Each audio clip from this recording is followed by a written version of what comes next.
¿Cómo están? Muy buenos días.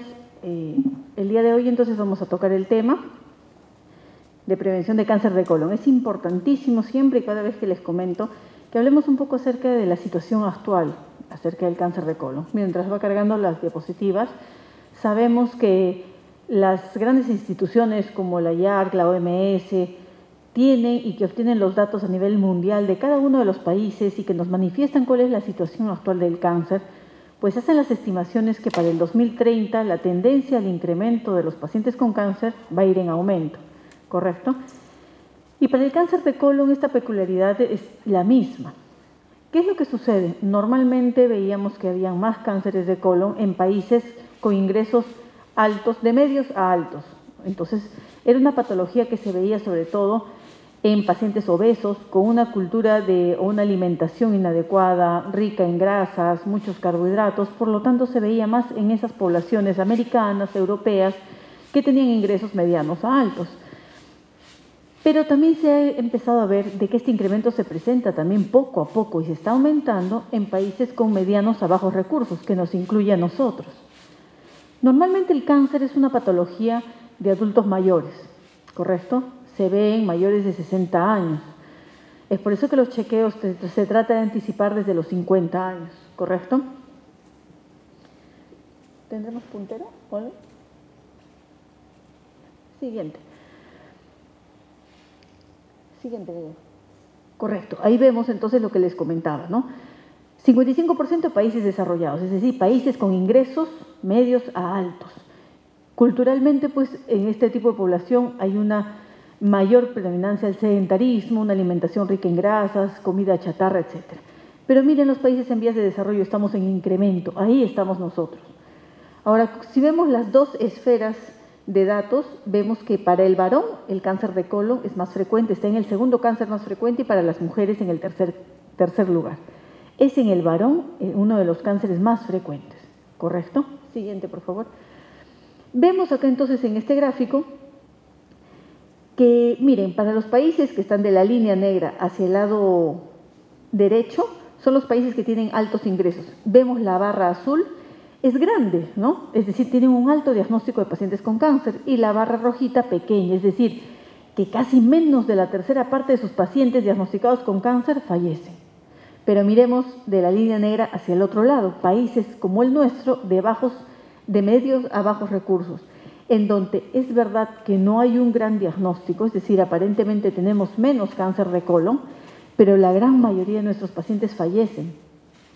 La línea o la barra roja casi está alcanzando la barra azul, lo que significa entonces que tenemos pacientes que se diagnostican en etapas tardías, estadio 3, estadio 4, en los cuales muchas veces el tratamiento ya no es curativo.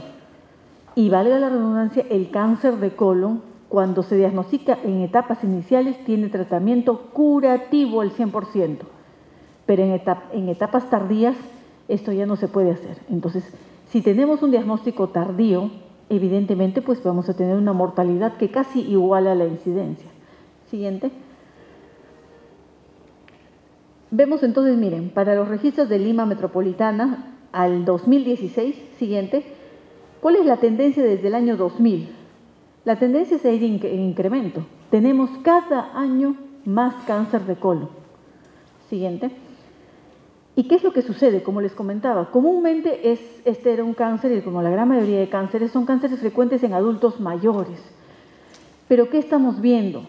Desde hace 2 décadas, hace 20 años, estamos viendo que están llegando pacientes cada vez más jóvenes.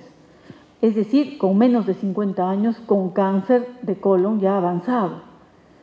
No solo cáncer de colon, cáncer de mama, cáncer de cuello uterino, etc. Entonces, esa epidemiología que nosotros conocíamos que era frecuente para el adulto mayor, eso se está adelantando, y esto debido a una serie de factores que están asociados al medio ambiente, no tanto a la genética, sino al medio ambiente. ¿Qué es el medio ambiente? Los factores que nos rodean.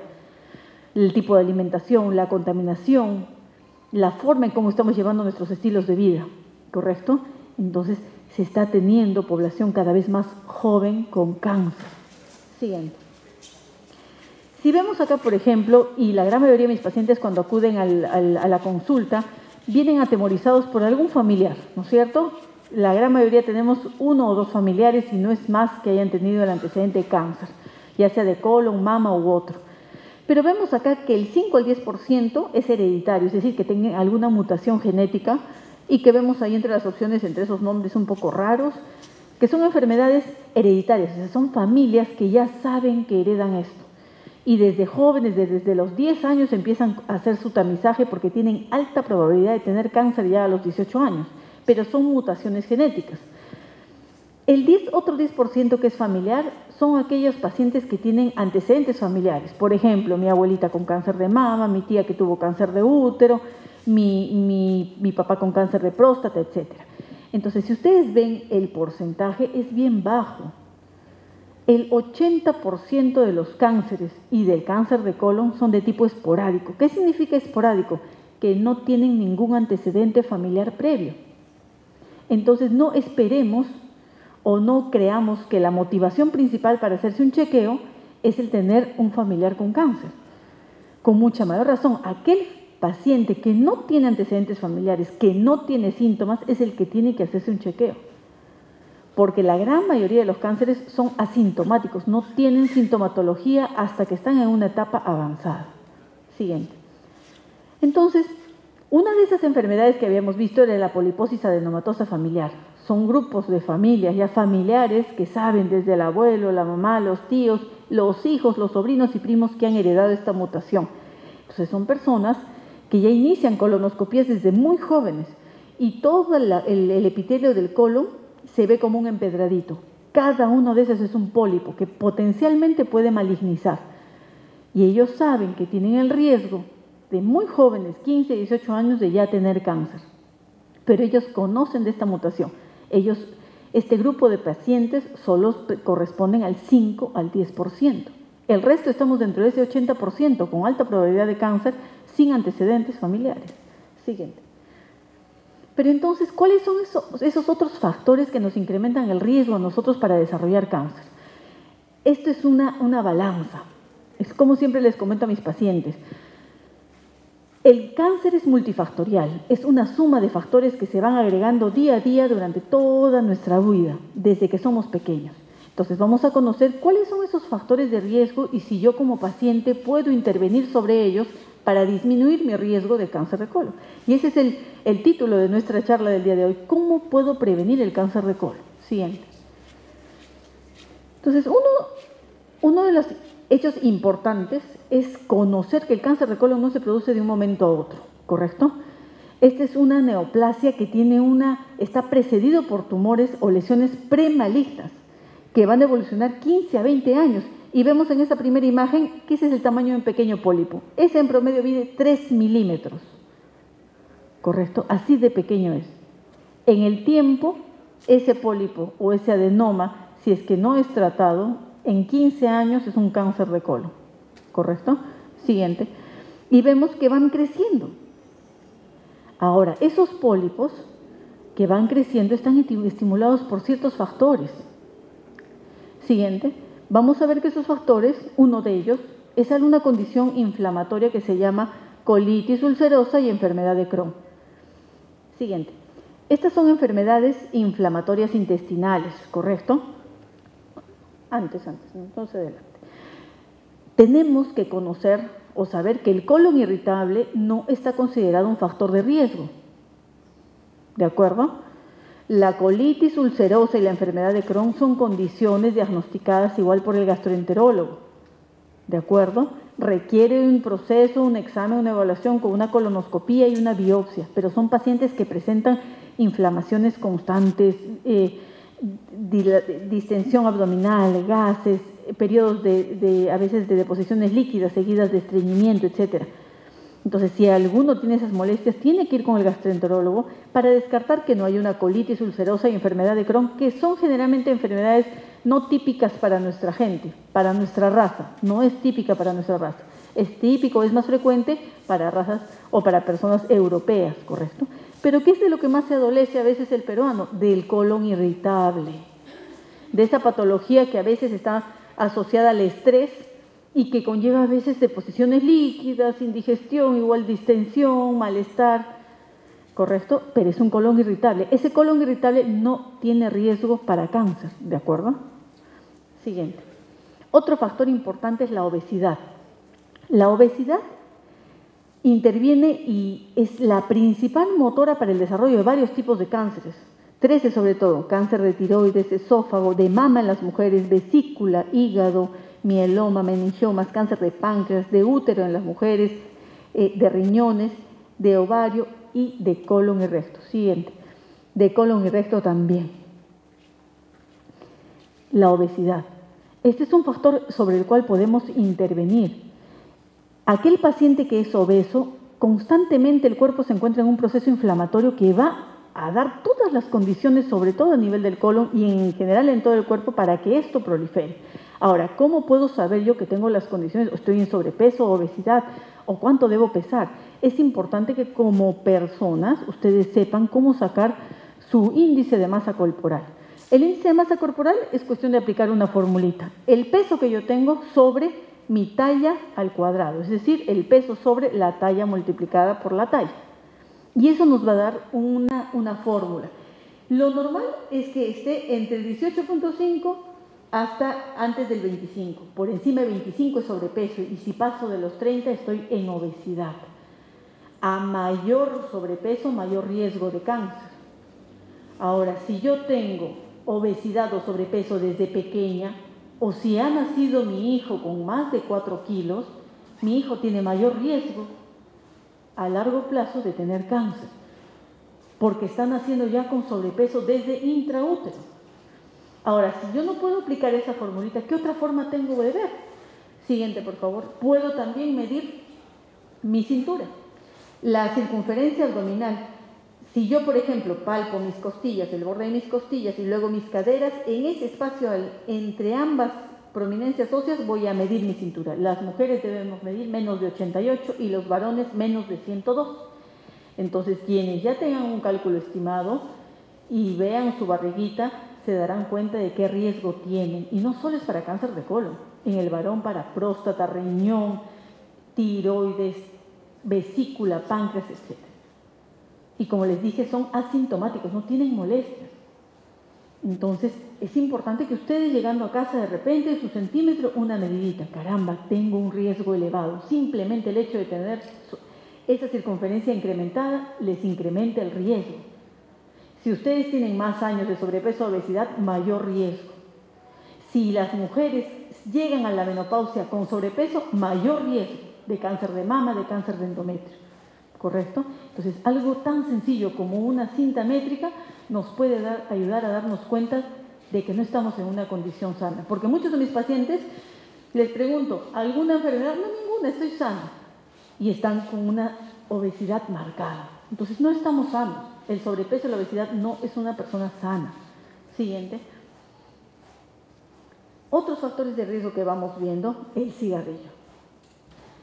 Normalmente, la mayor cantidad de personas que fumaban eran los varones. Lamentablemente, el empoderamiento de nosotros como mujeres no solo nos ha llevado a que de repente aspiremos a mejores puestos, a mejores sueldos, etcétera, sino también a vicios como el tabaquismo. Y es la mujer la que está incrementando poco a poco y está llegando a empatar las cifras de consumo de tabaco con los varones. Y se cree que para el 2030 las mujeres vamos a ganar en tabaquismo, en consumo de tabaco. Entonces el tabaco tiene alto riesgo para cáncer. Alto riesgo de que yo forme esos pólipos chiquititos que vimos en el colon.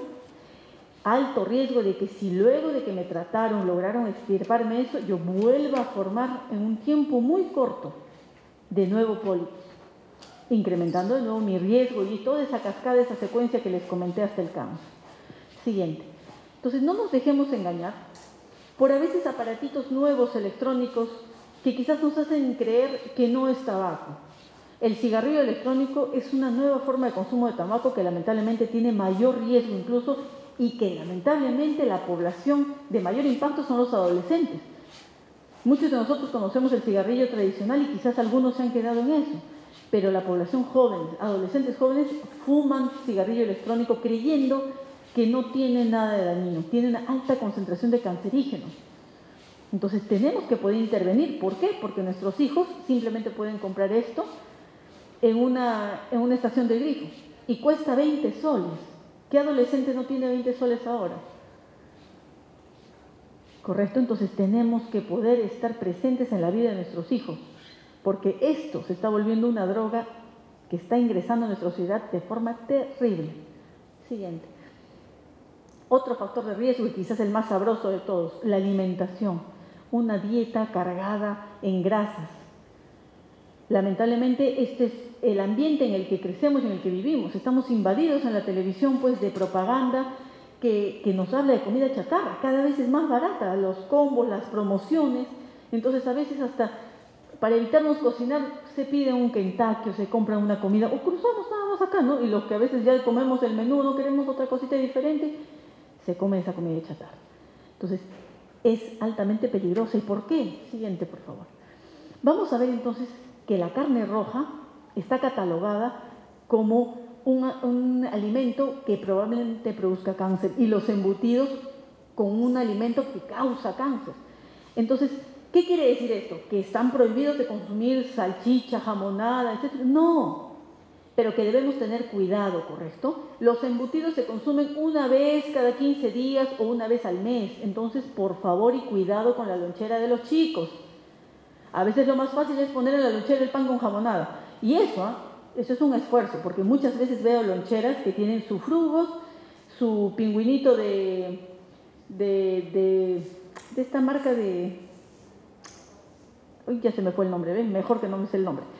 Pero viene su quequito y una galleta. Entonces ya no les envían fruta, ya no les envían nada saludable. Todo es envasado. Entonces tenemos una población de niños obesos y aún así anémicos. Entonces, ¿cómo esos niños se defienden frente a infecciones? Por eso seguimos con las diarreas y las anemias y las neumonías. Entonces hay que tener cuidado. Siguiente. La carne roja también, la forma de cocción es importante. Cuando esa carne roja está cocinada a altas temperaturas y en parrillas, por ejemplo, siguiente, o también como el pollito a la brasa, en donde los jugos de esa carne caen sobre la brasa, eso ocasiona que ese vapor esté impregnado de cancerígenos y eso impregna la carne. Ahora, ¿eso significa que estamos prohibidos de comer una parrillita o un pollito a la brasa? No, tampoco. Siguiente. Siguiente. Siguiente. Ya. Entonces, la siguiente. ¿Qué es lo que recomendamos? Entonces, que haya una dieta balanceada. ¿Qué significa? En la dieta de toda mi semana, yo debo por lo menos planificar que haya carnes rojas, pero también carnes blancas. Comer cuisito, comer pavo, comer pescado. Entonces, por ejemplo, un lunes, lentejita. La lentejita ya es fuente de proteína, no necesita otra proteína, no necesita carne. Mi lentejita con mi huevo frito y el arroz y la ensalada. El martes cocinaré pues un pescadito frito, el miércoles de repente un revuelto de vainita, el jueves puedo hacer cuisito o de repente un estofado de carne, pero debe haber un balance. En la semana no se recomienda comer abundantemente carne roja, por lo menos solo 2 veces a la semana. ¿Por qué? Porque también en la familia tenemos niños y los niños necesitan elevar el fierro, o sea, salir de la anemia con la principal fuente de fierro animal que es la carne roja. Retrocede una vez, por favor. Entonces, miren, por ejemplo, ¿podemos comer pollito a la brasa? Podemos comer, pero una vez cada 15 días, con la papita y con la ensalada. Miren la proporción en ese plato. En ese plato, la mitad del plato es ensalada, ¿correcto? Entonces, ¿puedo comer mi pollo a la brasa? Sí, pero entonces ahí tengo un equilibrio. Los antioxidantes de la ensalada van a permitir que haya un equilibrio versus los radicales libres que viene con esa carne. Siguiente. ¿Y cómo consumir entonces mi carne roja? Si vimos que lo más riesgoso es tener las parrillas y el pollito a la brasa, tener mi carne, prepararla mediante guisos, ¿correcto? Hagan guisitos adobados, etc. Eso es lo importante. Y si yo, por ejemplo, estoy sacando mi carne en el congelador, tratar de descongelarla un día antes, porque eso de pasarla congelada a un proceso rápido a altas temperaturas, eso también impregna de cancerígenos. Entonces descongelarlo, ponerla de repente en microondas para que se descongele y luego, si quiero hacer churrasquito, freírla a bajas temperaturas, ¿correcto? Entonces, acá no hay prohibiciones, simplemente aprendamos a comer bien y a manejar nuestros factores de riesgo. Siguiente. La fibra, importantísima, es el factor protector. ¿Cómo debemos consumirla? 3 a 5 porciones al día. Y ustedes dirán, ¿y la fibra por qué, doctora? Es porque me ayuda a hacer caquita. No solo por eso, sino porque al ingresar en el intestino, la flora bacteriana, es decir, esas bacterias que normalmente viven en nuestro intestino, se encargan de metabolizar toda esa fibra y la convierten en butirato. Siguiente. El butirato es un factor protector, ¿correcto? Siguiente. Ese factor protector detiene el crecimiento de las células neoplásicas, permite que la célula sana prolifere y vuelva a su proceso celular normal. Entonces inhibe todo ese proceso inflamatorio que va a desencadenar esa formación de pólipos, adenomas y finalmente el cáncer, ¿correcto? Por eso es conveniente comer fruta y verdura. Siguiente. Entonces hablamos de esa flora bacteriana normal que me ayuda a que la fibra genere butirato, que me protege frente al cáncer. Pero entonces es importante la flora bacteriana, ¿no es cierto? Los gérmenes, las bacterias que tenemos dentro del intestino son importantísimas. Pero ¿y qué factores entonces influyen en que mis bacterias estén sanas? Definitivamente, desde que hemos nacido, nosotros determinamos cómo va a ser la flora de mi colon, de mi intestino. Es diferente un niño que nace parto normal versus un niño que nace por cesárea. El niño que nace por parto normal va a adquirir y a deglutir los lactobacilos que están en la bacteria de su madre, que son importantes en el intestino, cosa que no va a absorber el niño que nace por cesárea. Entonces, una forma de prevenir es que yo como mujer o familiar pueda fomentar que la gestante dé un parto normal. Sí, tratemos de fomentar eso, porque actualmente mucho es el temor y la facilidad a veces a terminar en cesárea, ¿correcto? Entonces, fomentar un parto normal es importante para prevenir cáncer de colon. Siguiente. ¿Qué otro factor? Sigue, Daisy. Antes. Sácale un ratito la foto del bebé, del primer bebé, ¿podrías moverla?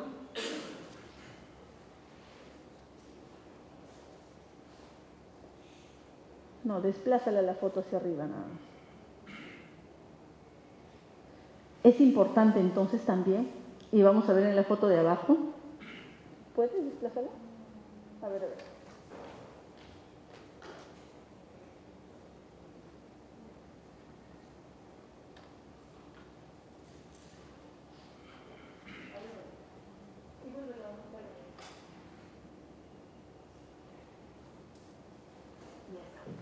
Dale siguiente, por favor. Vamos a ver entonces en esa primera imagen, ahí nomás Daisy, por favor. La lactancia es el segundo paso importante que determina cómo son las bacterias en mi colon. Entonces, cada vez estamos viendo que las mujeres dan de lactar menos.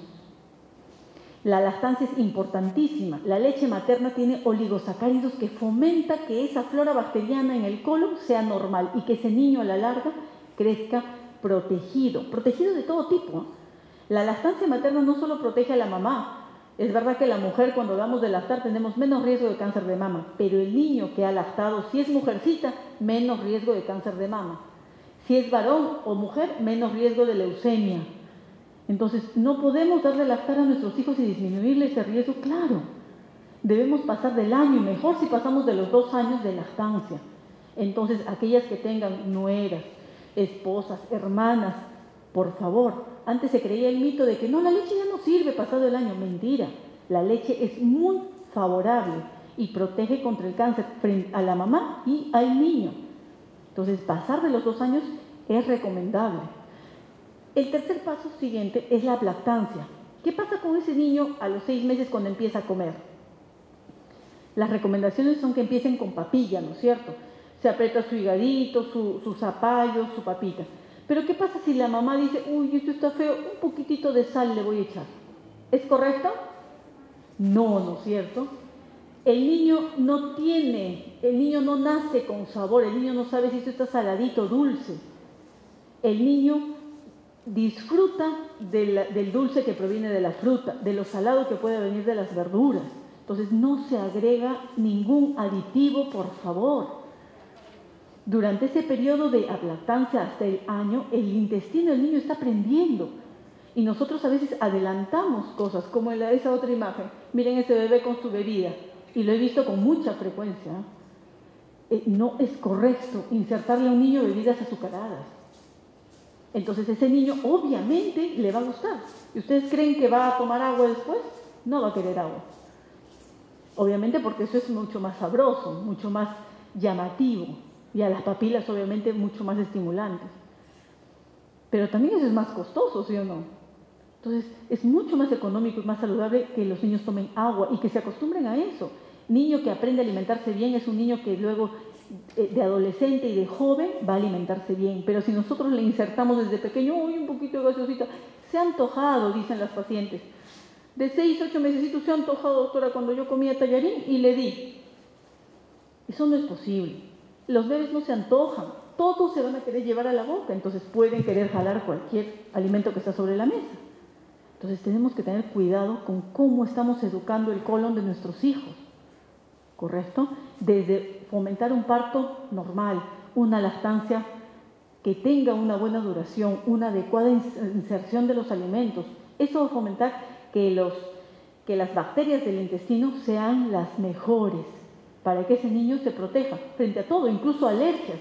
Luego nos preguntamos por qué hay tanto niño con asma y rinitis y se contagian y una y otra cosa. Siguiente. Entonces vimos, ahí nomás ves, que la flora bacteriana es importante. Entonces hay un equilibrio. Tenemos diferentes tipos de bacterias. Las bacterias buenas son las que generalmente están en mayor proporción y mantienen controladas a las bacterias que son un poco más agresivas. Pero ¿qué es lo que sucede si yo, por ejemplo, veo que mi hijito está con moquito y con un poquito de tos? Voy al centro de salud, el médico me dice solo paracetamol y yo digo, este médico no sabe nada. Yo voy a la farmacia, amoxicilina, y le empiezo a dar a mi hijo. La gran mayoría de niños tienen infecciones virales, no son bacterianas. Las virales no necesitan antibiótico. Y muchas mamás creen que con 1 o 2 cucharadas, un día de amoxicilina, se le ha cortado, está bien. Falso, el antibiótico necesita de esquema completo y pasar de 3 días para tener un efecto adecuado. Entonces, esa mejoría es porque el niño iba a mejorar, por ende. Pero, ¿qué pasa cuando iniciamos tratamiento antibiótico? Cuando la paciente no lo requiere. Nosotros también como mujeres. Ya un ratito quemó la orina, rapidito. Se van a comprar antibiótico a la farmacia y se toman porque asumen que es una infección urinaria. Igual los varones. Están mal de la garganta, pica, rápido, a la farmacia, antibiótico. El 80-90% de infecciones respiratorias son virales, no necesitan un tratamiento. Entonces, miren lo que pasa. Cuando ingresa un antibiótico que no es requerido, la cantidad de la población de bacterias buenas disminuye. ¿Y quiénes proliferan? Proliferan las que son más agresivas. Ahora, uno dice, bueno, termino el antibiótico, voy a recuperar. No se recupera. Esa flora bacteriana que fue lastimada no se vuelve a recuperar, ¿correcto? Y aunque logra disminuir y aumentar un poco la flora, las bacterias buenas, nunca va a llegar a ser igual. Entonces tenemos que tener mucho cuidado con cuando exigimos antibióticos para nuestros hijos o nuestros familiares, ¿correcto? Siguiente.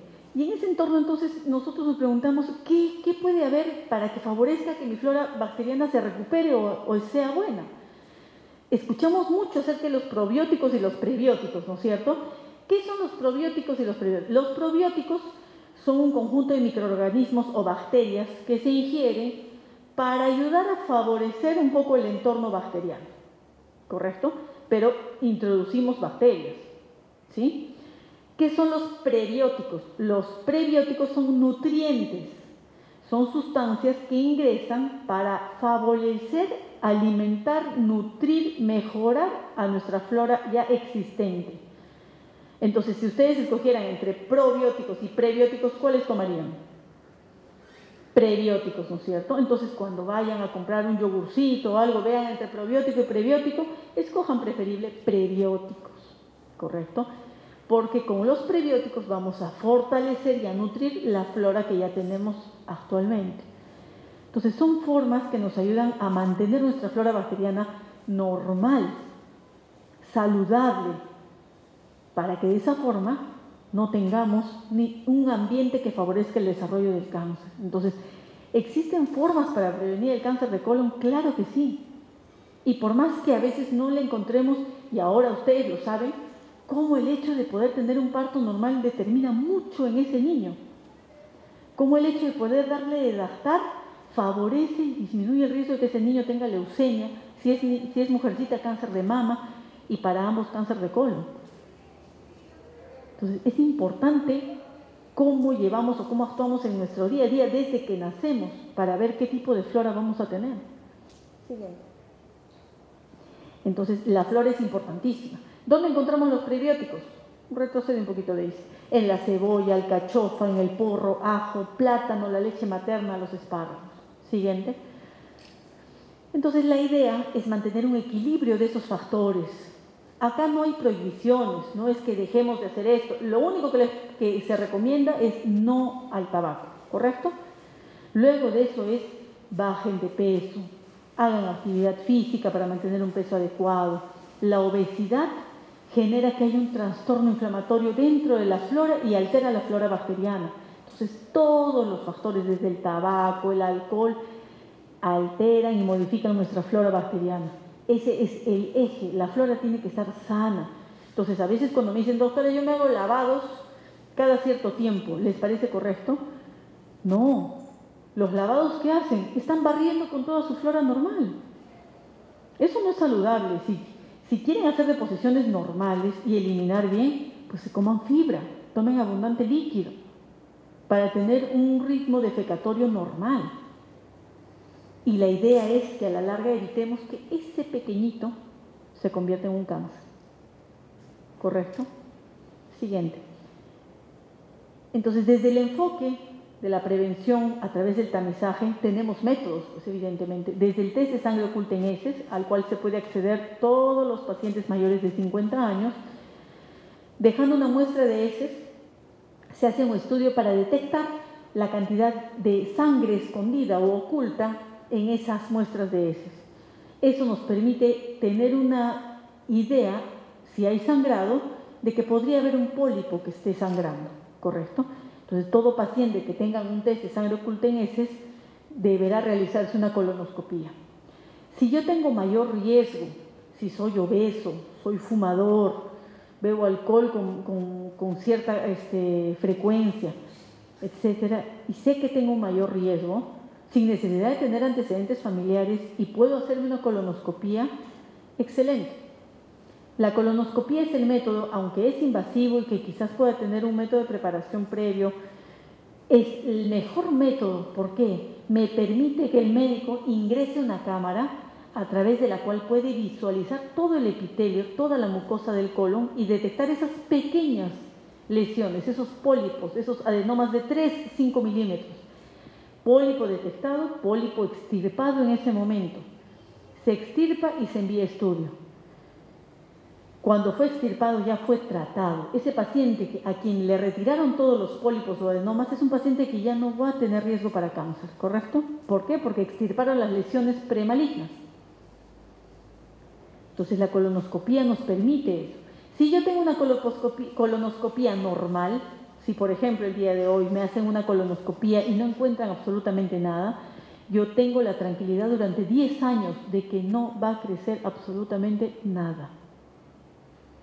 Si en mi caso encuentran un pólipo y en ese momento lo extirpan y resulta ser una lesión de bajo o alto grado, pues tendré mi control a los 3, 5 o 7 años de acuerdo a lo que estipule, de acuerdo a los hallazgos de la anatomía patológica. Entonces, si se dan cuenta, es una patología que nos permite intervenir. Tiene una historia de 15 a 20 años desarrollado y precedido por lesiones premalignas pequeñas, para las cuales hay métodos de tamizaje, hay métodos de estudio, métodos de tratamiento. Pero también hay una forma de intervenir en el riesgo de desarrollar estas. Bajando de peso, haciendo actividad física, manteniendo una buena alimentación. Ya vieron que no se trata nada más de eliminar ciertos alimentos de nuestra vida, sino mantener un balance. Comiendo fibra, han visto que la fibra produce butirato, que es un factor protector para mi flora bacteriana. Entonces son factores importantes sobre los cuales yo puedo intervenir y modificar mi riesgo para tener cáncer de colon. Siguiente. Entonces, definitivamente, prevenir siempre es la mejor opción. ¿Correcto? Siguiente. Muchas gracias. Si hubiera alguna pregunta, no sé.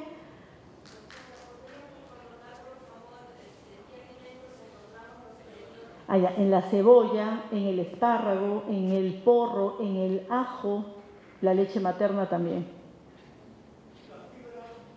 Sí. La fibra proviene de cualquier verdura, fruta y tubérculo. Cuando nosotros, por ejemplo, revisamos las estadísticas, vemos que África es uno de los continentes que casi no tiene cáncer de colon. Y la investigación nos lleva a preguntarnos por qué. Porque en África, a pesar de ser un país, un continente muy pobre y no tener casi alimentos, ¿ellos de qué se alimentan? Se alimentan de raíces, se alimentan de tubérculos. Y las raíces, de acuerdo a la clasificación del tipo de fibra, es la fibra más gruesa que existe. Entonces tiene un alto factor protector. Es por eso que ellos no desarrollan cáncer de colon. ¿Correcto?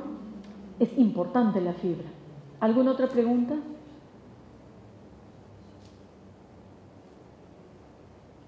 Muy bien, entonces imagino que todo el mensaje ha quedado claro. Dígame, Helena.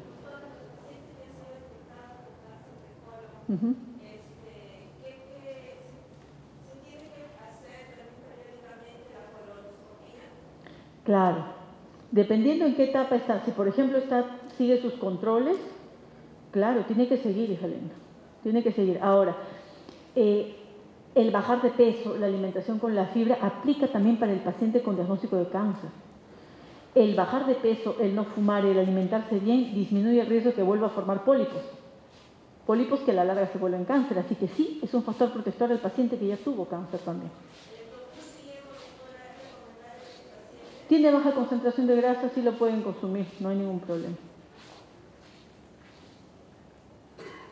Muy bien, entonces el mensaje espero que haya calado en todos ustedes y que esto se multiplique a cada uno de sus hogares y familias con las recomendaciones que se les hizo. Los invitamos todos los viernes a mediodía que continúen viniendo a las charlas de prevención. Muchísimas gracias. Gracias a usted, doctora.